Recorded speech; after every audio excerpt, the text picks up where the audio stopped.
That one worked. Okay, great.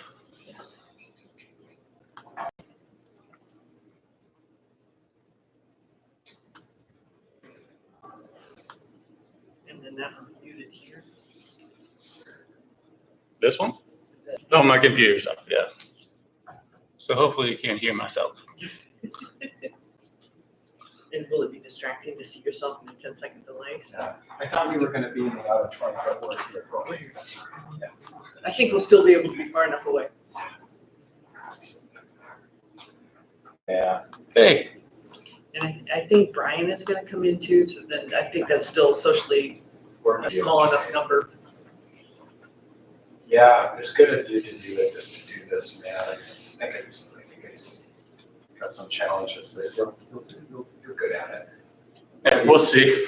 Have you practiced it? I practiced it once. So In that, front of a camera? yeah, well, I have this recorded, like from a previous time, Oh, just in case I wasn't even allowed to do this. Yeah. So then I was like, I just send the video out, I can just do that. So okay, well, maybe. maybe it'll be okay. Depending how this one is, you can choose between the previous one and this one.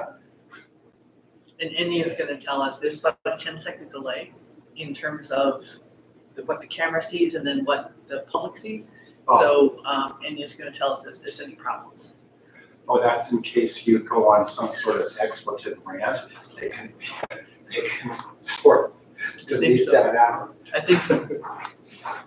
Isn't that how they do it in the network? I guess so.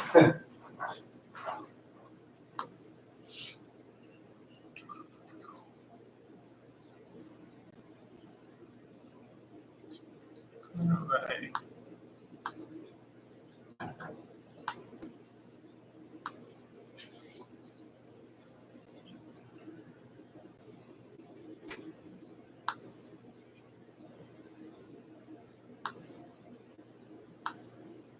Can you see? No, not yet. You can't see it yet. So I don't know.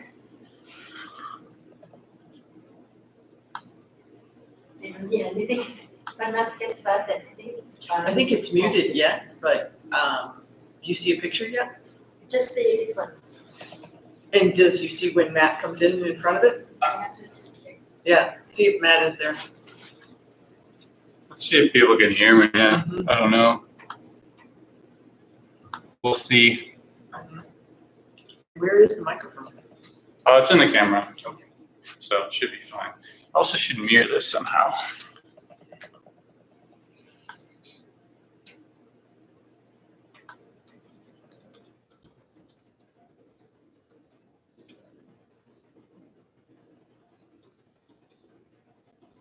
Really says she can hear me.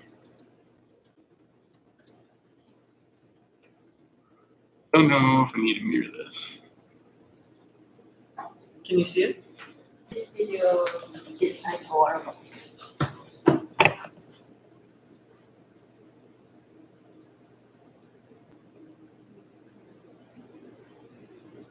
So that should be good.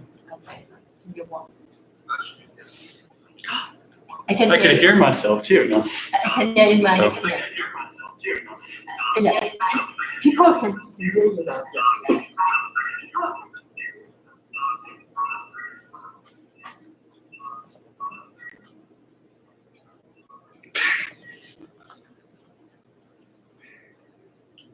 So tell them that we'll start in a few minutes, maybe 5 minutes or 3 minutes. We're gonna start fairly soon. We'll just wait for more people to get in.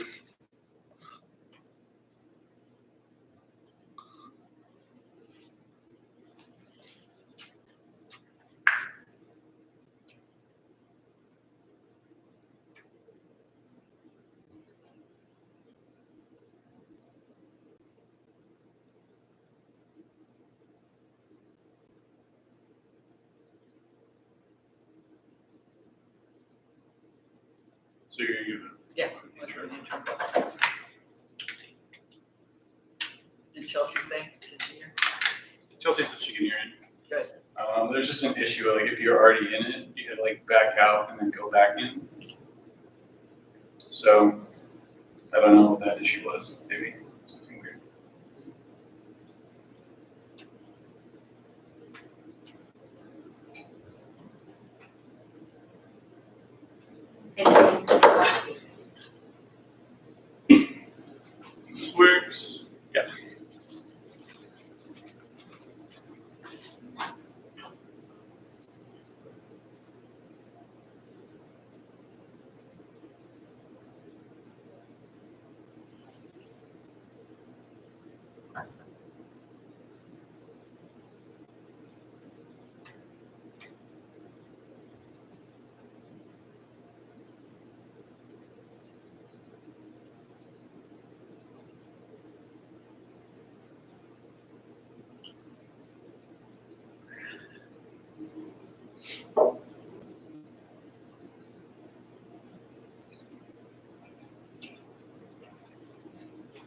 watching on their laptops outside the room that they could see inside. So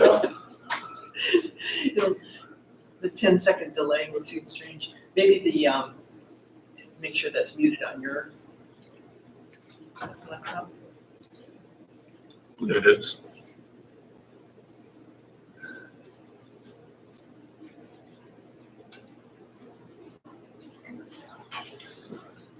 Her head, not his head.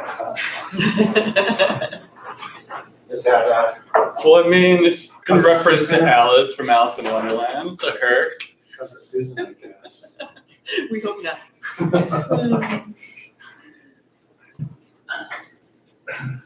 All right. Matt, you want to tell them if any of their friends aren't connected, to tell them to back out and re-enter? Yeah. So if you have anyone that's having troubles connecting, I think a lot of people have this issue where they had to back out of the stream and then come back in. So hopefully it works for everyone, but it seems we have at least 60 people in right now, so it should be okay. Let's see. Okay.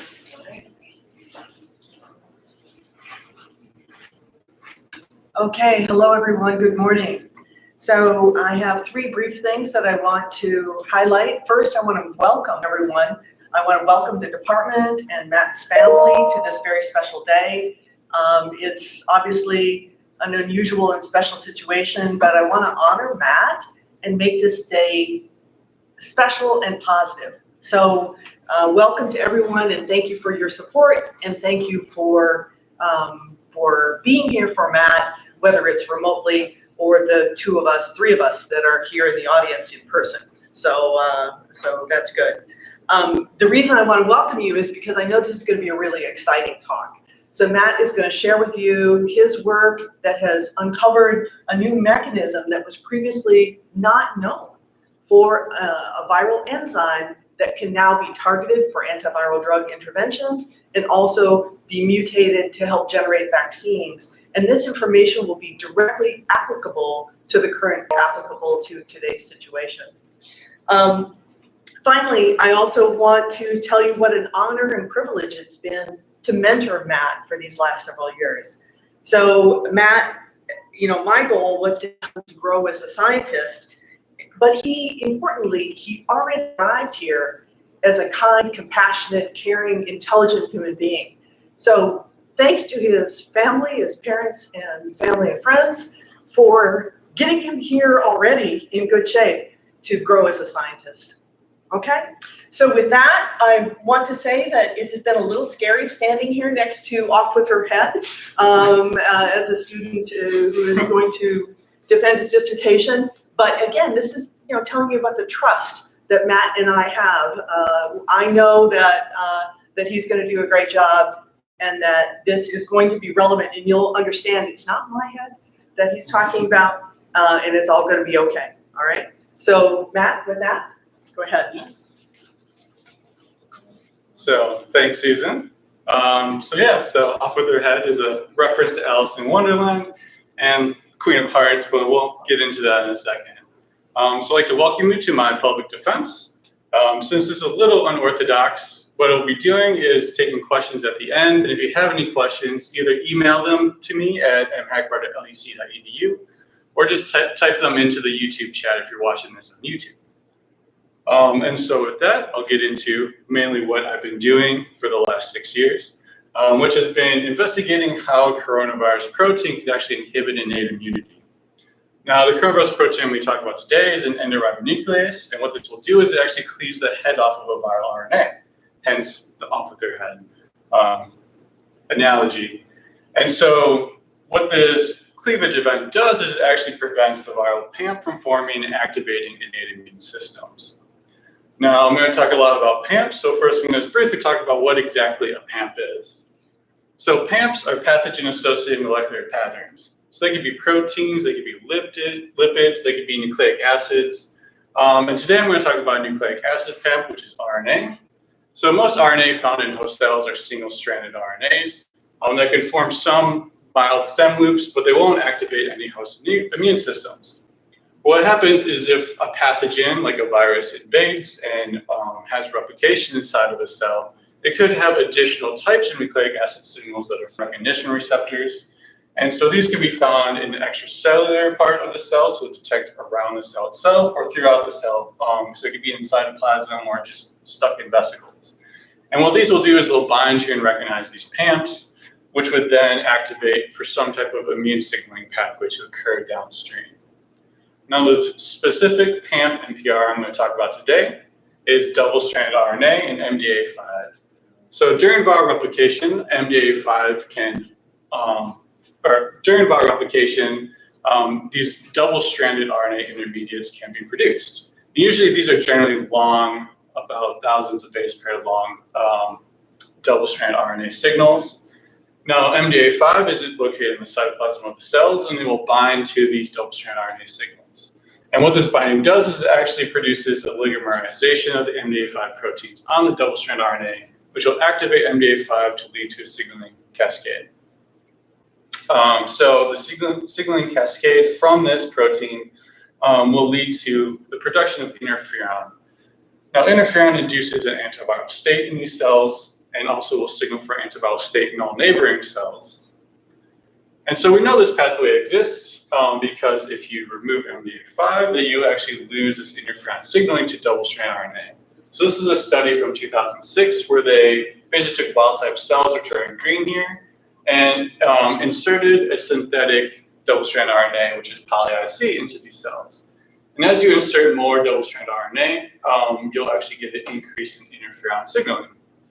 Now, if you knock out MDA5, which is in red, you'll lose a majority of this interferon signal from the double-stranded RNA itself.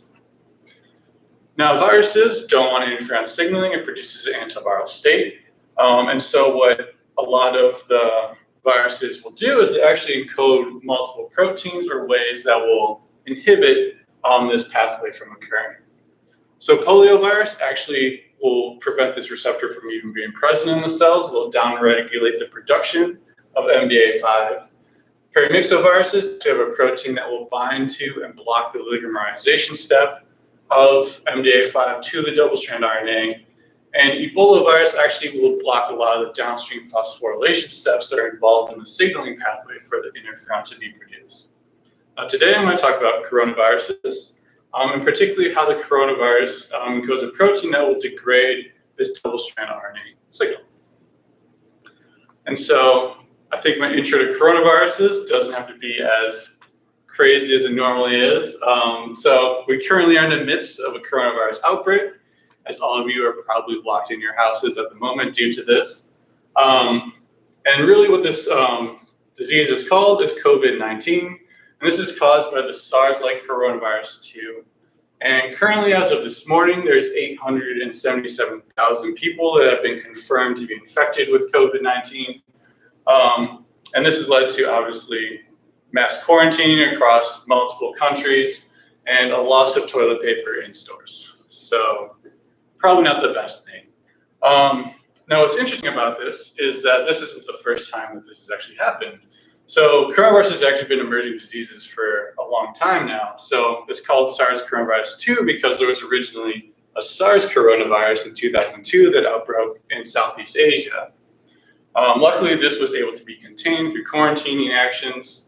And currently, there is the MERS coronavirus, which is currently outbreaking in the Middle East and has been for the last 8 years.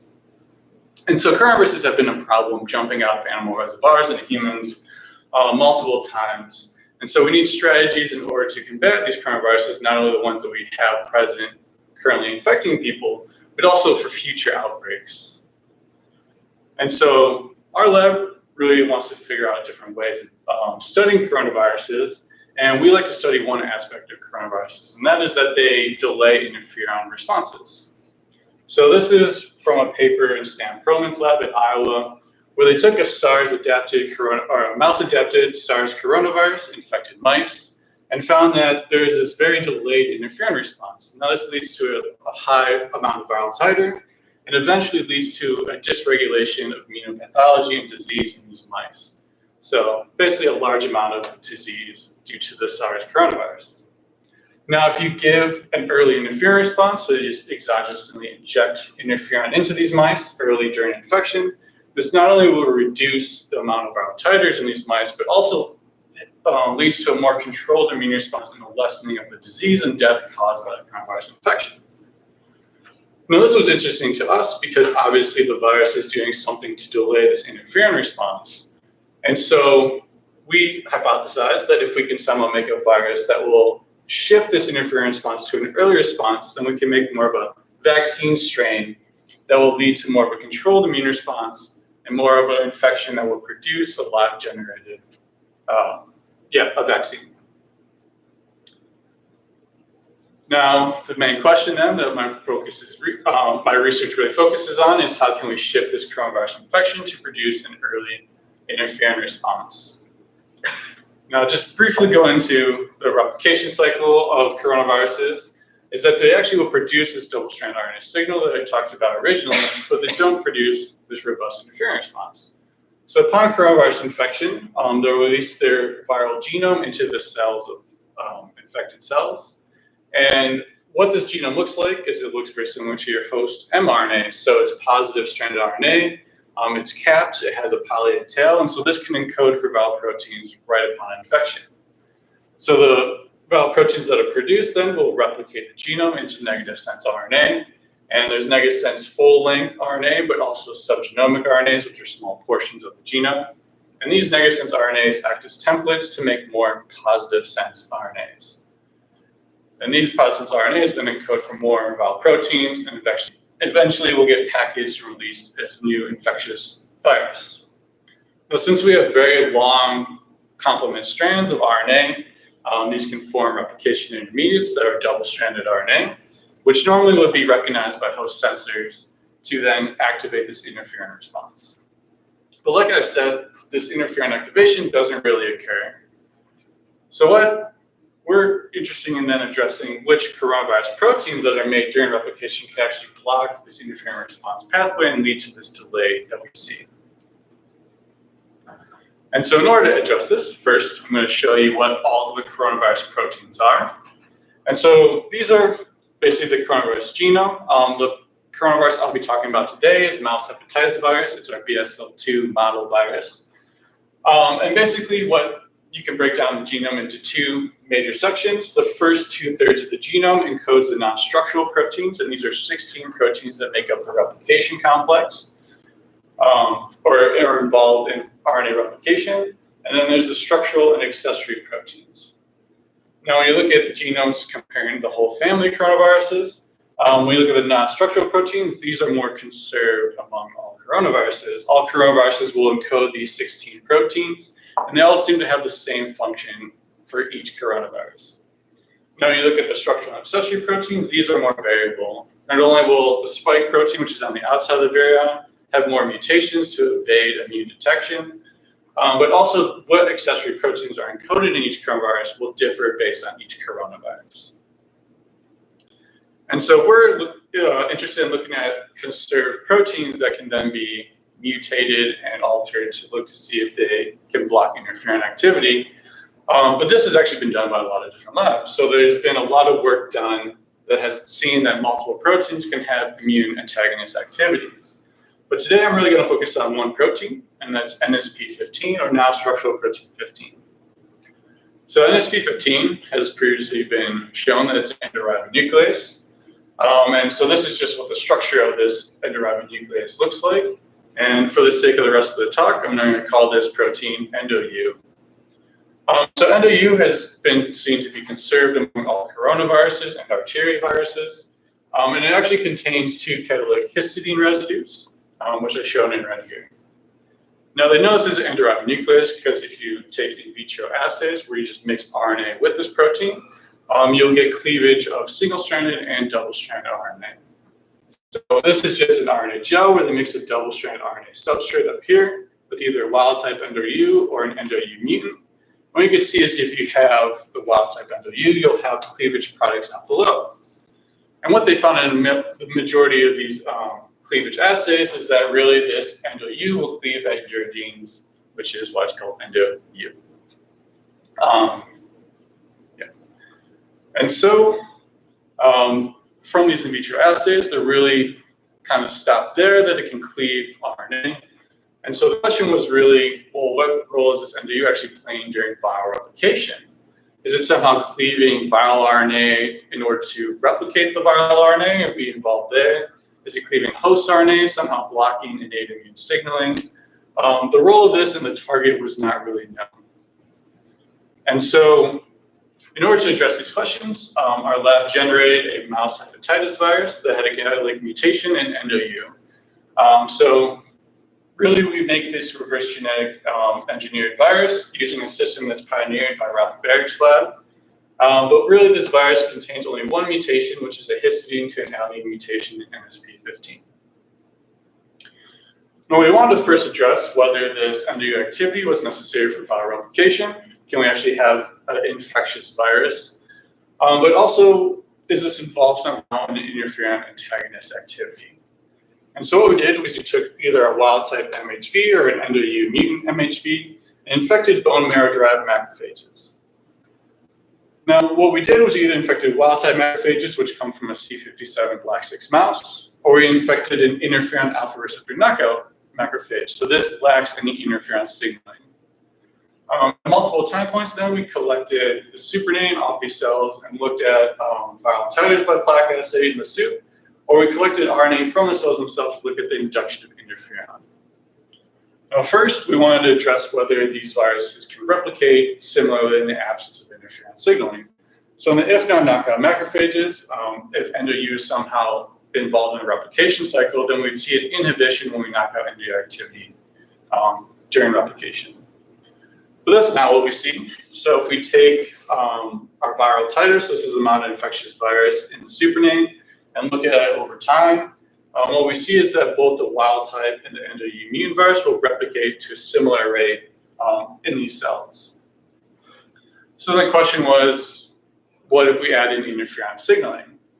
So in our wild type macrophages, we actually see the opposite effect. Now we see that the NDU mutant virus doesn't replicate as well and has a decreased replication compared to the wild type virus. And one of the major reasons for this is that it produces an interferon signal. So if you look at the interferon signaling, the red here is the NDU mutant virus. There is significantly more interferon produced and signaled in these cells at early time points compared to the wild type virus. Now, it's been shown previously by Susan Weiss's lab that MDA5 is actually the major sensor during coronavirus infection to produce this interferon signal. So here they took wild type cells or knocked out MDA5 and found that if you have the wild type cells during MHG infections, you have a large amount of interferon produced. But if you knock out MDA5, you lose this interferon production. So we want to make sure that our NDU mutant virus was also signaling MDA5. So we also took MDA5 knockout macrophages and found that there is a reduction when we knock out MDA5 in the production of interferon. So it seems that our double-strand RNA signal also goes through MDA5. And so, in a lot of work I'm not going to show, just for the sake of this time of this talk, what we found is that NDU seems to block the double-strand RNA signal produced by the virus from being detected by multiple host sensors. So not only will it block MDA5 activation to produce interferon, but also will block the activation of PER and OAS, which lead to apoptosis through translation inhibition and RNA degradation. And at the same time we published this work, Volker Thiel's lab also published different NDU mutations that showed the similar results, so they complemented our work very nicely. And so just to summarize this first part, what we have found is that NDU doesn't really play a role in the virus replication of the RNA, but it's more involved in blocking the detection of double-strand RNA by host sensors. And so the next question that we really had was, well, how is NDU actually doing this? Is it somehow cleaving the viral double-strand RNA? Is it somehow degrading the double-strand RNA signal? And that's how it's being detected. And so we really wanted to be studying then, what is the difference in this coronavirus double-strand RNA signal? So how we can study this is there actually are antibodies against coronavirus double-strand RNA, or against just double-strand RNA in general, sorry, not just coronavirus. But what we can do is look at this by immunofluorescence. So if we take antibodies, we can stain against the double-strand RNA, we look at antibodies against the replication complex of MHV. And what's interesting to note is that most coronavirus double-strand RNA will colocalize with the replication complex. So if you merge the two images, they're right on top of each other. Now, Tell them that it's nuclear blue. oh, yeah, sorry. For anyone who doesn't know this, the nuclei, or the blue stain here, so the blue color is the nucleus of the cell. And so what we can know about these replication complexes is that they are DMVs inside these cells, or double membrane vesicles. So if you take electron microscopy imaging of infected cells, what you can find is that you find these grape-like clusters of vesicles, perinuclear stain to the cell. And when you zoom in on these clusters, what you'll find is that there's actually two membranes, or a double membrane vesicle. Now, what's interesting to note about these cells is that if you do immunogold staining, so this is using the double-strand RNA antibody that has a gold particle attached, what you can see is these black dots, which are the gold staining, are localized inside of these double-strand RNA, or DMVs. And so what's been thought is that the double-strand RNA is then sequestered during viral replication in these DMVs away from the replication, or away from the cytoplasmic host sensors. So there's no activation because it's basically forming a bubble around this double-strand RNA signal. And so we then thought that, well, if endo-U mutant viruses are activating double-strand RNA sensors, somehow the double-strand RNA has to escape from these DMVs. And so what we thought is that during wild-type infection with an active endo-U, that the double-strand RNA will just be localized to these replication complexes. Now, if we remove endo-U activity in an endo-U mutant virus, now we'll have double-strand RNA that's free-floating in the cytoplasm, which would be more readily detected by these cytoplasmic sensors and lead to the immune activation and immune response. And so in order to look at this, we did our infection in our knockout macrophages where replication was identical. And at 6 hours post-infection, performed immunofluorescence staining looking at replication complexes and double-strand RNA. And so when you look at wild-type infection, what you'll see is that the replication complex and double-strand RNA, when you merge them together, colocalize very nicely. Now, what's interesting is that when we looked at our endo-U mutant virus infection, we saw a similar number of replication complexes. We saw an increased staining of double-strand RNA, and this no longer colocalized with our replication complexes anymore. So we quantified this for 50 cells and found that there's an increase in the total amount of double-strand RNA staining in these cells, but no increase in the amount of replication complexes. And so it seemed that our hypothesis was correct, that we somehow are getting this increased double-strand RNA signal outside of replication complexes during endo-U mutant virus infection. Now, the next question that I had was really, well, what is this double-strand RNA signal that's being increased during the viral replication? And so in order to address this question, I performed a double-strand RNA immunoprecipitation. So what we did was we took wild-type or endo-U mutant viruses, infected cells, and isolated the RNA from these cells. Then mixed this RNA with a double-strand RNA antibody or an isotype control, and then immunoprecipitated the antibody that would be attached to this double-strand RNA signal. I then re-isolated the RNA off the antibodies and then performed RNA sequencing on the immunoprecipitated RNA. So the idea then is that from the whole cellular RNA, we'd be able to purify the double-strand RNA signal that's being recognized by this antibody. Now, what we expect then, if we see this increase in the endo-U mutant virus infection during immunofluorescence, we also expect to see an increase in the amount of immunoprecipitated RNA during the endo-U mutant virus infection. And that's what we see. So if you look at just the quantitative number of reads that have been mapped to the viral genome, that we look at our input RNA, there's similar amount of viral reads. But if we look at the immunoprecipitated RNA after all the processing, there's about a 10-fold more abundance of reads during endo-U mutant virus compared to wild type. Now, we were interested to see exactly what was the double-strand RNA signal. And so with these RNA-seq experiment, you could actually take your cDNA library and sort it based on which strand of RNA, either positive sense or negative sense RNA, that this cDNA was created from. And so what we thought originally is that if you take the double-stranded RNA antibody, it will bind to complement strands of these long double-stranded RNAs. And so if we do the immune precipitation, we'll pull down equal amounts of positive and negative sense RNAs. Now, one other possibility is that if you take this immune precipitated RNA and it's somehow recognizing some secondary structure in an RNA, that really only one strand will be pulled down. And so we were initially going in thinking we're going to get 50% reads of both positive and negative sense RNA, and we'll be able to say this is the region that's being formed or forming this double-stranded RNA signal. But oddly enough, we have a completely different outcome to this experiment. So look at an input RNA, we have 99.8% of the reads positive sense RNA. This makes sense because it's a positive sense RNA virus. It's been shown previously there's 1,000-fold more positive sense RNA to negative sense RNA. But what's interesting is during our anti-double-stranded RNA immune precipitation, where we expected to have 50-50 ratio, we actually had 99.8% of the RNA be negative sense RNA. So almost the majority of our viral reads were in the negative sense RNA. Now we mapped this across the viral genome, so we can look at the read count and then the base pair, or the base.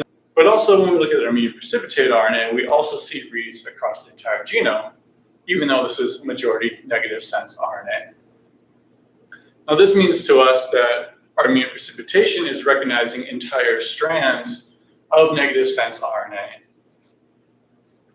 And so maybe our original figure was slightly wrong, where we had basically detecting that double-stranded RNA was inside of cells, but maybe now it's just the negative sense RNA somehow forming a secondary structure that's being recognized, and there's somehow, during endoimmune virus, this negative sense RNA is escaping the replication complexes and being able to be detected then by host sensors.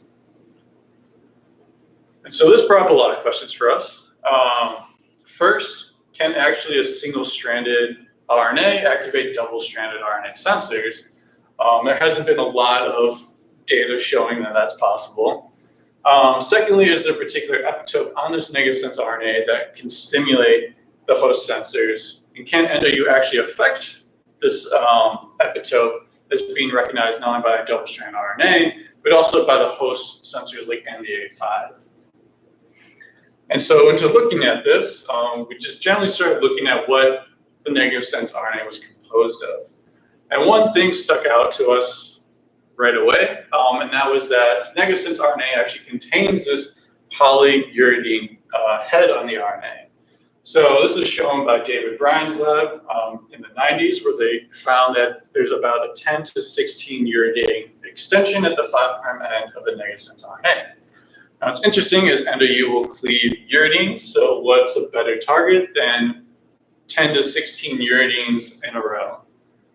So the question that I wanted to address then was, could polyU sequence actually be the target of this EndoU during viral infection? And so just for the ease of this talk, I'm first going to just show our model that we hypothesized could happen during viral replication in the absence of EndoU mutations. So during viral replication, the positive sense RNA that contains this poly A tail is inserted into the host cell. And then the RNA-dependent RNA polymerase will replicate this positive sense RNA into negative sense RNA. Now the negative sense RNA contains the polyuridine links of uridines extended on it. Now if you have EndoU activity, this will then cleave the uridines to make a short tail or reduce the amount of poly tails present in the cells. And without this EndoU activity, we would see this longer variable length poly extensions on the RNA. Now, the next step would be that if we see this difference, then maybe this poly extension on the RNA will form some type of PAMP. Here we just show it folding back on itself, but it's also possible it can interact with other RNAs.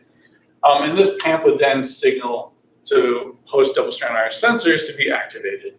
Whereas if you have a shortened poly tail, that this decreases the PAMP and then leads to a reduction in the immune signal. And so the first question that we wanted to address was whether this NDU activity actually affects the length of this poly extension on the negative sense RNA. And just for the sake of me saying poly containing negative sense RNAs, I'm just going to call these pun RNAs. And so the first question we want to know is whether NDU can prevent the accumulation of these pun RNAs during infection. So you can take our wild type or NDU mutant cells, infect them, isolate the RNA, and then make cDNA that's specific only to the negative sense RNA. So this is using a negative sense specific primer. Once we have the cDNA, we can perform a set of qPCRs. The first set contains primers over a Tachyon probe that will just recognize the negative sense RNA that's been produced. So we can look at the abundance of negative sense RNA that was synthesized during cDNA synthesis. The second set then contains a primer that's inside of the poly-U tail. So then we can look at the abundance of RNA that contains this poly-U tail, or poly-U extension. So then when we compare set 2 to set 1, we'll look at the percentage of negative sense RNA that also contains this poly-U extension. And so if we expect NDU to remove these poly-U extensions or decrease the abundance, then we expect in the NDU mutant, where we have a loss of this activity, we'd have an increase in the abundance of these pun RNAs. And so that's what we see. So if we look at our wild type infection, there are some pun RNAs produced during infection, but there's about a 15-fold increase in the amount of pun RNAs during NDU mutant virus infection. So since NDU can cleave double-stranded RNA, we were curious to see whether this actually affected the positive-stranded RNA, since that also has a poly-A tail that would be complement to this poly-U head. So we did the same experiment, but looked at the positive sense RNA and found that there actually wasn't a difference in the positive sense RNA. So when we look at the poly-A tail, there's the same amount of poly-A tail RNA. So the next question then was NDU decreasing not only the abundance, but also the length of these pun RNAs? And so in order to do this, we again made cDNA against the negative sense RNA and performed a nested set of PCRs that would amplify the poly-U containing cDNAs. Once we have these poly-U containing PCR products, we can separate them on gel for size. And just to show you what this looks like, if you do this with a positive sense RNA, which has a long poly-A tail, then basically you'll get the low band is the smallest poly-A tail possible, and you have a smearing up as you get longer poly-A tails. So what we'd expect then for the poly-U head on the RNA is that if we take a wild type infection, which should have this cleavage activity, we should have really just short poly-U headed RNA. Whereas NDU mutant virus, the pun RNAs would have longer extensions, and so they'd have a smearing up of the RNAs. And so that's what we see. So we look at the poly-U head again. What you can see in during wild type infection, there's only the small pun RNAs, but the pun RNAs in NDU has a smearing up of larger bands. And again, this doesn't affect the poly-A tail. And so whenever we're doing this work, we always want to somehow make this more relevant to the coronavirus field. And so what I've been working on is MHV, which is a beta coronavirus over on this side of the coronavirus family tree. But also at the same time, someone in our lab, research associate professor named Shufang Deng, has been working with PEDV, which is an alpha coronavirus down here. So PEDV is porcine epidemic diarrhea virus. And what Deng has found is that if you make the similar mutation where you knock out NDU activity in PEDV, that you'll have this increase of interferon expression similar to MHV. And so I wanted to see if NDU activity was conserved not only in MHV, but also in an alpha coronavirus PEDV. And so what we did was Deng infected PK1 cells with the wild type or NDU mutant PEDV. Then 24 hours post-infection, he isolated the RNA and handed the RNA off to me. And I performed my qPCRs on pun RNA abundance and also for the looking at the poly-U extension length. And so we expect that if this is a conserved activity, that even in PEDV, we'd see that NDU mutant virus would have an increase in the abundance of these RNAs and an increase in the length. And so that's what we see. So if we look at our wild type Again, there's some pun RNAs present, but there's about a 5-fold increase in the pun RNAs during PDB infection when you lose NDU activity. And this increase in the abundance also is an increase in the size, where you have, again, smearing up of pun RNAs during NDU mutant virus infection. And so it's great. It's conserved in both beta coronaviruses and alpha coronaviruses. So what I've shown you now is that we know that the NDU activity can prevent the increased accumulation of length of these pun RNAs present inside the cell. So the next question then was whether these pun RNAs actually form a PAM and can be activating innate immune pathways. And so in order to do this, I just took in vitro transcribed RNAs, one section that contained this pun RNA. And just as controls, we also had the complement-sense positive sense RNA that contained the same size poly A tail. And as additional controls, we looked at 2 other highly structured regions of the genome, which are the 5' UTR and the 3' UTR of the positive and negative sense RNAs. So we took these RNAs, transfected it into AML12 cells, which are hepatocytes. And then 8 hours post-transfection, did a qPCR looking to see if these RNAs could stimulate interferon in these cells. And so this is what the constructs look like, just in case you're interested. But basically what we see is that if you take a mock infection, there's no induction of interferon. If you take the control poly-IC, so this is double-strand RNA that will activate signaling, you'll get a large increase of interferon signaling. But if you look at any of the viral RNAs, these also will induce some level of interferon stimulation. With that, it's interesting to note that both the negative sense RNAs will have an increase in immune stimulation compared to their complement positive sense RNAs. So very intriguing. But really, we're interested in this pun RNA, which is the most immunostimulatory. And so the question we had was, well, does removing the poly sequence from this pun RNA actually alter the interferon stimulation by the RNA? So what we did was we took the pun RNA and just removed this 12 uridine sequence at the head of the RNA to create a no uridine RNA. And what we found is that, again, if you input these RNAs, that they could stimulate some form of interferon. But if you remove the poly head on this RNA, that it will reduce the interferon stimulating capabilities of this RNA. So one question that arose was then, well, can EndoU actually deactivate these pun RNAs and prevent them from stimulating interferon? And so in order to test this, what we did is we took our in vitro transcribed RNA and then did an in vitro cleavage experiment where we added both EndoU or manganese chloride. So EndoU in vitro cleavage assays, they have to have manganese chloride present to have EndoU activity be active. So basically what we do is we mix manganese chloride and EndoU with the RNA, incubate it for 30 minutes at 30 degrees Celsius, and then immediately took that RNA and transfected it into the AML12 cells. And what we'd expect then is if we have both manganese chloride and EndoU, there'd be an active cleavage activity, that this would cleave the RNA and reduce the immunostimulation by that RNA. And so that's what we see. So if we just have our RNA present, we'll have immune stimulation. If we have either manganese chloride or EndoU on its own, this won't reduce the immune stimulation by the RNA. But if we have a mixture of both manganese chloride and EndoU, then you'll have this reduction in the pun RNA stimulation. So the last question with this, whether the pun RNA, is whether it can actually activate MDA5.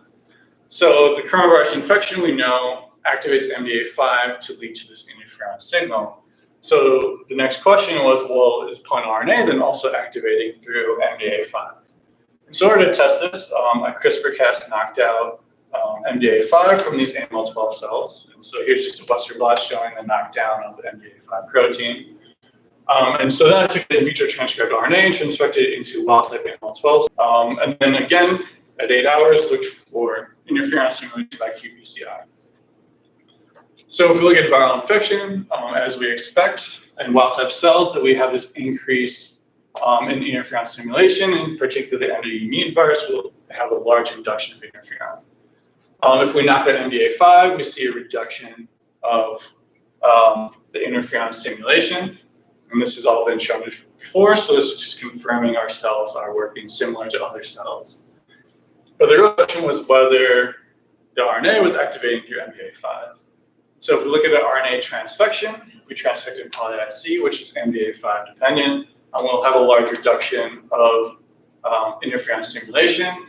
But also if we look at our viral RNAs, that if we remove MDA5, we have a large reduction of this interferon stimulation as well.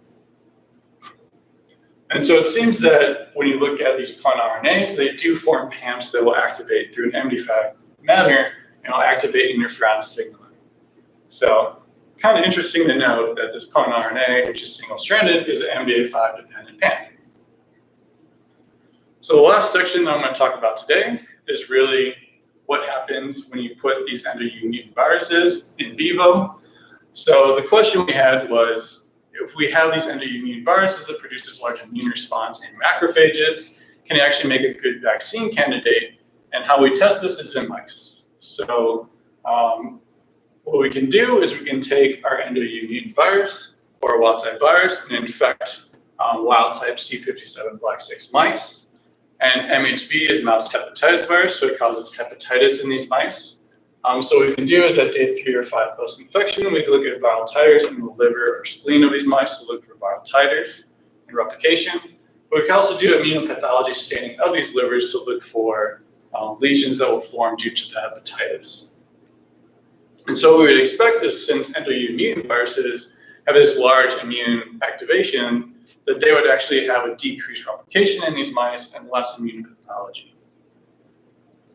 And that's so if we take our wild-type infected mice, which are these black circles that are both day 3 and 5 in the liver and spleen, then we can have about 10 to the 4th plaque-forming units per gram of tissue in these, either both day 3 and day 5. Now, what's interesting is if we looked at our endoimmune virus-infected mice, that we couldn't detect the virus at all. By day 3 and day 5, the virus was completely cleared from these mice. Now, with that, when you look at the immunopathology caused by this virus infection, if you look at the liver, mock liver is basically just healthy pink liver. If you have the wild-type infection, you start forming these immunopathology plaques that will basically be destroying the liver at this time. But if we look at an endoimmune virus, along the lines that it doesn't have viral replication, there also is no immune pathology in these mice. Now, be it that we didn't really see any immune activation in these mice or even any viral replication, we're slightly worried that we didn't get a protective immune response from this viral infection. And so what we wanted to look at is whether these endoimmune viruses could actually induce a protective immune response even without any immune pathology or any viral, like robust viral replication in these cells. So what we did was we took our wild-type mice and immunized them this time with endoimmune virus infections. So this is the same infection that we had before that had no immune pathology, no viral replication. We then waited 7 weeks and challenged them with a wild-type MHV challenge. So this should be, or we also had a naive control, a mouse that hadn't seen any MHV infection before. And again, looked at viral titers in the liver and spleen, and also looked for immune pathology staining of the liver sections. And so what we'd expect is that if there is a protective immune response during the endoimmune virus infection, then we would have protection from this wild-type infection. We have a lessened viral replication in the wild-type infection, and also less immune pathology from the wild-type infection. And what's kind of interesting to note is that we actually saw no replication from a wild-type infection when the mice were previously immunized with the endoimmune viruses. So if we take naive mice, infect them with the wild-type infection, again, we get titers in both the liver and spleen. But if we look at the endoimmune immunized mice, that we lost all viral replication from a wild-type virus. And with that, we also saw no immunopathology in these immunized mice. So again, naive mice that get a wild-type infection will have these plaques that form and hepatitis in the mice, but the immunized mice had no immunopathology. And so to us, this was great because it actually provided a very good proof of principle that endoimmune viruses may be a potential vaccine candidates for coronaviruses. And so just to conclude my talk, just want to give some takeaway points. So really what my work has shown is that NDU activity can limit the activation of these host double-strand RNA sensors by reducing the double-strand RNA signal outside these replication complexes. It does this by reducing the abundance and length of these poly extensions on the PUN RNA, and also kind of shown that PUN RNA is an MDA5 dependent PAM, which is kind of novel. Now, if you take these NDU mutant viruses and infect mice with them, we do see that it is severely attenuated as mice, so you can't really detect viral replication for very long, but it also will induce a protective immune response. So it is providing a very good vaccine candidate. And more importantly, probably the main thing that will help you remember this is just picture the NDU protein as the Queen of Hearts, just yelling at these PUN RNAs off with their heads. And that's how this protein will work. And so with that, I just conclude by thanking a lot of people. First, I want to thank Susan for giving me a lot of freedom and allowing me a lot of ideas to bounce off of her. Let's just say I did a lot of experiments Susan doesn't know about and she will never know about. But it helped me produce this great story that I got to today. I also like to thank everyone in the lab. The one person whose work I also showed was Deng, who does all the PEDV work. And hopefully he has a lot more exciting stuff coming out with PEDV. But I also thank everyone else in the lab just for being great and helping me along the way. And I guess funding, yeah. Also just thanks to all the rest of the Loyola people. Sorry I can't be here. I'm sure you all are listening at home. That's very nice of you. Also like to thank my family. This is my parents and my sister, brother-in-law, my niece and nephew, and also my future family with Chelsea's parents. And with that, I'd like to thank Chelsea, who I met here. So most of you know Chelsea because she works here now. She was originally a master's student when I started, and we're getting married next summer. And in case all of you are wondering, our next adventure will be in St. Louis. So that's where I'm going to next for my postdoc. In case anyone online knows, I'm going to be in Carolina Lopez's lab at WashU in St. Louis. And so with that, I'll try to address any questions. So again, just email any questions to mhackbart.com or at lec.edu, not mhackbart.com, that doesn't exist. Or put the questions in the YouTube chat and we'll try to address them as we can. So thanks.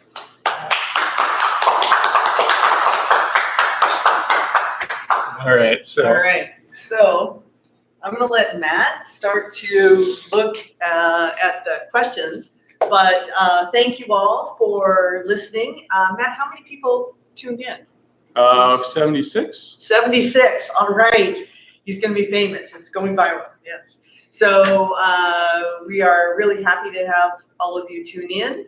And he's checking the chat to see what kind of questions there will be. So during that time, Tom and Brian are here. Tom and Brian, do you have any questions that you might want to ask Matt? Well, I will look at the list too. maybe, I don't want to usurp the questions that are coming by way of the email. I mean, the only one I've seen so far is Enya asks, what is the reversal rate of the NDU mutant? Oh, So, good question. Yeah, so one problem with a lot of the live-generated vaccines is a reversion rate. So we haven't seen a reversion from the MHV NDU, but doesn't mean it's not possible.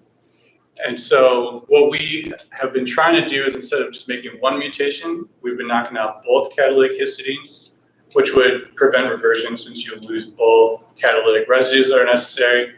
Also, if we are going to make a live generated vaccine off of this, ideally there would not only be NDU activity lost, but other immune antagonist activities lost as well. So we'd have multiple mutations that would decrease the chance of this to revert back into a wild type virus. Right. Susan, maybe you can scroll through the questions. That's what I'm doing right now. Ed says, heavy, amazing clapping. Yeah. Are you Okay. watching it, Brian? Yeah, Rob has a question. You see that? Yes, the pathology of NDU in MDA5 knockout mice, or is there a compensatory mechanism to detect the virus? That's his question. So the question is whether the pathology is similar in MDA5 mice for the endoimmune virus versus MHV, or versus wild type. So in MDA5 knockout mice, the virus is still attenuated.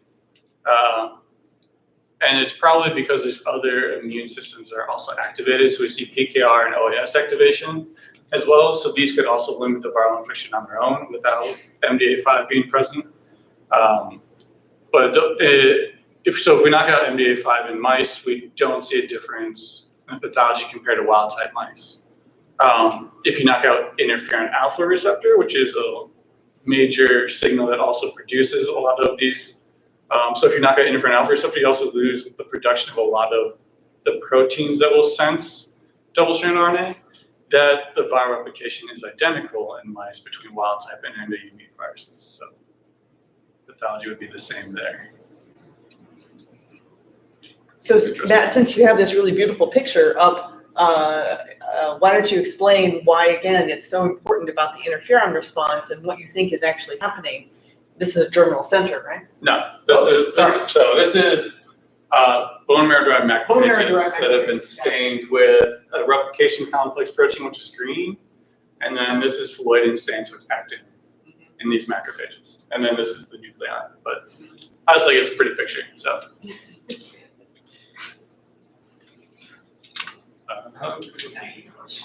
Brian? Poly-U tracks seem like they would be relatively promiscuous in other viruses and possibly even itself. So how do other viruses deal with this? So when we were looking at this, we try to see if other viruses produce like a long poly-U tract. And we think that most viruses actually either contain mechanisms to deal with this or they don't produce it at all. So like, for example, influenza virus does have a poly-U tail that's used to actually replicate the poly-A tail from. It uses like a stuttering mechanism, but it's part of this larger secondary structure that has additional sequences after the poly-U tail that bind back in, so it's not freely floating on its own. Similar, HCV has this long poly-U tract on the positive sense RNA, but surrounded by other viral RNA that forms highly structured things. And also HCV replication complexes seem to, again, sequester this double-strand RNA signal away from where host sensors are. So we don't know if it occurs in a lot of other viruses. It may, we just haven't seen it or tested it yet. But it could be something that's unique about the coronavirus secondary structure that's causing these issues for the coronavirus as well. And it just needed a way to adapt and control it.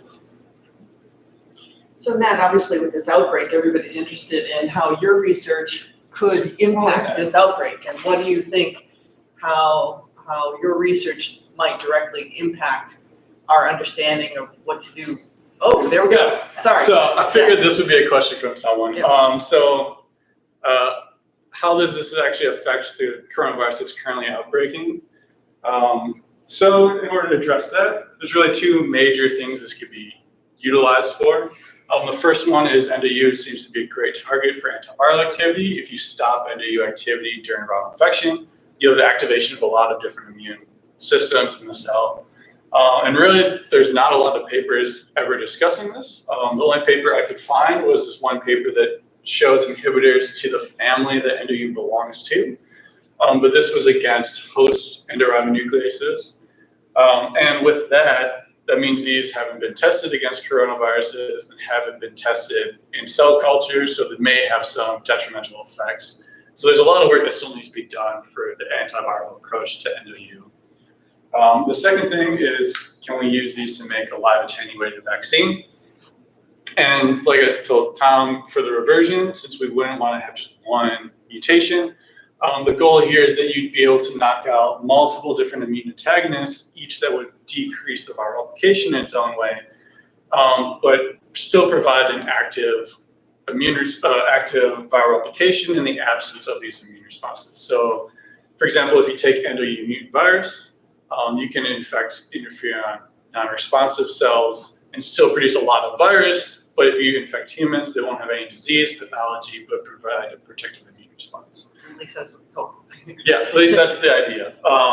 This mutation, we've seen it works okay. It works well in MHV and PDV. It does produce also an attenuation in vivo. It hasn't been tested yet in any human coronaviruses besides 229E. I think Volker Thiel's lab used human coronavirus 229E and saw a similar effects in cell culture. But none of the major outbreaking coronaviruses like SARS-2 or SARS or MERS have been tested yet for this. But they have been for 14 and 16, right? Yep. Yeah. So 14 and 16, they have been, and they produce an attenuated virus. So if you add 15 to the 14 and 16, more likely to be even more attenuated, but you'd still be able to grow. Can I ask a question about disease pathology? That you mentioned that. Yeah. And so when you inoculate experimental animals with your endoimmune virus, how do you assess the presumed absence of disease pathology? What are the measures? Yeah, so for us, for the type of infection we showed here, or I showed today, since it's an intraperitoneal infection with MHVA59 that produces hepatitis, so we look at basically for hepatitis in the liver of these mice. We've also done intracranial challenges, which produces inflammation in like the brain of these mice and will lead to death. And in that case, we also see a severe attenuation of the virus. So it won't cause any severe encephalitis in these mice at all. Ideally, if we're going to look at something related to the more immune pathology you see for the human coronaviruses, we need a respiratory virus to test this with. Which I know someone in our lab is working on a mouse version of a respiratory virus, but also just looking at the human coronaviruses like SARS and MERS, more respiratory system would be more relevant. Are there any more, I don't know, overt signs of disease that you can recognize, like cytokine storms and things like that? Just lethargic states in animals? Yeah, I mean, for the IC infection, you see weight loss, so the mice will lose a lot of weight. For these infections, the mice get a little lethargic for the IP infections, but they don't. Wild type infection for this IP, they will recover eventually from the hepatitis. So they'll get a little sick and look a little lethargic, but in like 2 weeks, they'll be fine running around. But I think he was asking about the endoimmune mutant in the mice. Was there any weight loss associated with that Oh no, infection? it seems like those mice had no infection at all. So Well, except when you looked at their mesenteric lymph nodes. yeah, I mean so the only way we could detect the viral replication on these mice was getting the isolated mesenteric lymph nodes 24 hours post-infection, and we could detect virus RNA by qPCR, but we couldn't find any infectious virus. So the virus got in, it didn't seem to replicate well at all, it was quickly cleared. I was just thinking about the presumed 25% of SARS-CoV-2 infected individuals who are asymptomatic. Or that's the presumption that a significant proportion of people infected with SARS-CoV-2, they're conceivably, I know there's little testing, but the speculation is that they're infected, but they don't show symptoms. Do you think that next year, when there's this second wave of COVID-19, that those individuals will be protected? So that's a good question. There is an issue with whether coronaviruses actually form a protective immune response during a wild type infection. There's been some studies that say you can get reinfected relatively quickly. It does But it seem might that, be years. Yeah, It might be years. it might be years. Some for the SARS coronavirus, those people, their antibody titers were measured over time, and their antibody titers were gone within 3 years. 6. 3 to 6 years. So whether there's actually like appropriate protective immune response formed from the wild type infection is still up for debate. And one of it might be due to maybe this improper immune response so if you get the severe disease, you get a lot of inflammatory activation, and so it's almost like an over-inflammation in your lungs, and that's where the pneumonia comes from. A lot of that might be due to dysregulation by the virus itself that causes this almost inappropriate immune response. In the asymptomatic patients, ideally you would think that person had the appropriate immune response.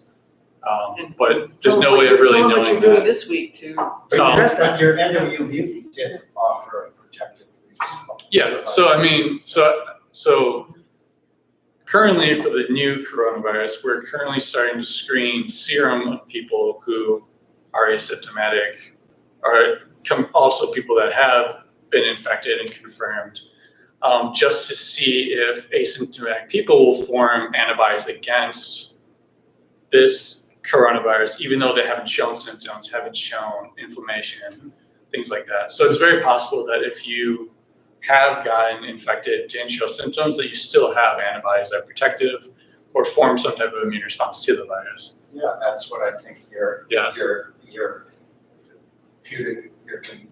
NOU NSP15 vaccine might be suggesting. Mm-hmm. Yeah, so I'd say it's very similar. And in fact, Dr. Knight asked about B cell responses to, to your vaccine strain. For the B cell people who missed the last 5 minutes, can you tell what happened with the vaccine in terms of antibody responses? We didn't really look at the antibody response in terms talk of. About Dang looking in pigs. Oh, that's true. Well, that's not out yet though. It's okay, we submitted it. So basically, Dang works in our lab. We didn't look at the antibody response for the MHV infection. We looked at the antibody response for the PEDV infection in our lab. And so Dang has taken serum from pigs that are infected with endoimmune virus and shown that there are neutralizing antibodies to the wild type infection from the endoimmune virus infection. So that it does provide a neutralizing antibody response, at least that we know of. And then Ed, of course, asked a really hard question. How do you explain that the most commonly used anti-double-stranded RNA antibody in the world doesn't actually detect double-stranded RNA? So that's an interesting question because we were wondering the same thing. So there's two antibodies that are most widely used. This is one of the two that we use in our studies. And we think that it is still recognizing a double-stranded RNA epitope or some form of ultrastructure in the RNA. But we don't know what that structure is yet. So it could possibly be double-stranded RNA, just some stem loop that's being formed by the single-strand RNA. Or it could be still complement RNAs that poly may be complementing against poly-A tails in RNA. And that's what we're pulling down, is that poly-U, poly-A complement. We couldn't detect any poly-A tailed in an RNA-seq experiment, but that doesn't mean it may just be randomized poly-A tailed RNA that's being pulled down, not one specific RNA. So. A good question, Ed. Yeah, we're really curious about that too. More. Yeah, there's a couple. Oh, Carolina Lopez, congrats. What about this Yes. one? Looking forward to you joining the team. So Juan Moore Bayona is asking cytokine profile. Okay, so we have done cytokine profiling out of macrophages. So the question was, is there a cytokine profile for endoimmune virus compared to the wild type infection? So we have done cytokine profiling out of macrophages, just bone marrow-derived macrophages in a plate. And what we find is that during wild type infection, you actually have this large amount of pro-inflammatory cytokines upregulated, a bunch of other immune activation in these macrophages, but not a lot of interferon activation. Now, if we look at the endoimmune virus infected cells, these cells really only have an activation of interferon and interferon stimulated genes. So it seems to be a very specific response during the endoimmune virus infection, and it's highly interferon related. Whereas it seems like the wild type infection is more of we don't know what's infecting us. We're just going to throw the kitchen sink at it and produce every known inflammatory cytokine that we know of, type thing. And you can refer them to your recently published Journal of Virology paper. Is that about the out? cytokine. Yeah, it's out now. Okay, so we recently published that paper in Journal of Virology as part of a companion set of papers that also looks at a separate interferon antagonist during coronavirus infection. So that should be that question. Okay. All right. So I think I forgot to introduce myself. My name is Dr. Susan Baker, a professor of microbiology and immunology at Loyola. We're really glad that those of you who could attend. I hear that there was some glitch. Some 5 minutes of the key mouse data was lost, but you can always check the PNAS 2017 paper for that data if you missed it.